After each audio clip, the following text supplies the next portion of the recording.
আপনি সিয়াম অবস্থায় আছেন, কিন্তু আপনি জানেন না যে এই সময় দোয়া করতে হয় আল্লাহর কাছে। আপনি দান করলেন, কাউকে একটা উপকার করলেন, তখন যে আল্লাহর কাছে চাইতে হয় এটা আপনি জানেন না। সেজদায় যে আল্লাহর কাছে বলতে হবে, কিছু চাইতে হবে, সেটা আপনার ফিল হয় না। অথচ সেজদাটা আপনার এত বড় একটা পাওয়ারফুল ইবাদত, যেখানে দোয়া করলে আল্লাহর কাছে পৌঁছে যায়। রাসূল সাল্লাল্লাহু আলাইহি ওয়াসাল্লাম বলছেন, উদউল্লাহ ওয়া আনতুম মুকিনুনা বিল ইজাবা, তোমরা এক আল্লাহকে ডাকবে এবং এই বিশ্বাস নিয়ে ডাকবে যে আল্লাহ আমার ডাকে সাড়া দেবেই দেবে।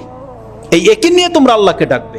আর ভালো করে জেনে রাখো, ইন্নাল্লাহা লা ইস্তাজিবু দুআআন মিন কলবিন গাফিলিন লাহিনিন, আল্লাহ ওই রকম কোন এক ব্যক্তির ডাকেও সাড়া দেয় না যার অন্তর হচ্ছে লাহিন, যার অন্তর হচ্ছে গাফেল।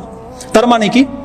লাহিন হচ্ছে মূল্যবান বিষয়টাকে সে মূল্যায়ন করে না, সেটাকে খেলতামশা ভাবে। যেমন আজকে সময়ের মূল্য যে আমাদের কাছে কত এটা আমরা বুঝি না, সুস্থতার মূল্য যে কত এটা আমরা বুঝি না, সম্পদের মূল্যই বা কি এটাই আমরা বুঝি না, আমাদের জীবনের মূল্যটা কি এটা আমরা বুঝি না, মুসলিমের মূল্য কি এটা আমরা জানি না।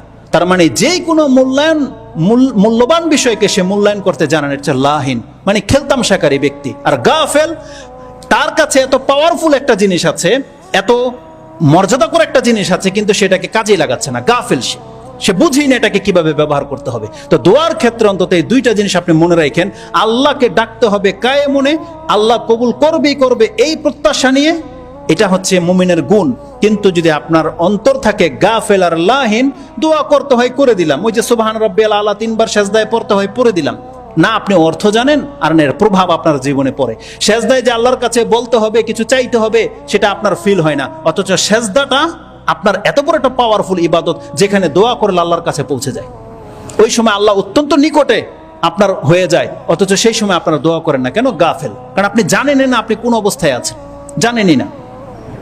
আপনি সিয়াম অবস্থায় আছেন, কিন্তু আপনি জানেন না যে এই সময় দোয়া করতে হয় আল্লাহর কাছে। আপনি দান করলেন, কাউকে একটা উপকার করলেন, তখন যে আল্লাহর কাছে চাইতে হয় এটা আপনি জানেন না। তাহলে গাফেল এই ধরনের ব্যক্তিদের দোয়া কবুল হবে না। দোয়া করতে হবে অন্তর থেকে, আশা ভরসা নিয়ে এবং একিনের সাথে। এই 3টা জিনিস যারা পুরা করবে, আপনি নিরাশ হয়ে যান না, আপনার প্রত্যেকটা দোয়া আল্লাহর কাছে কবুল হয়ে যাচ্ছে, কোনো না কোনো ভাবে সেটা প্রতিফল হচ্ছে।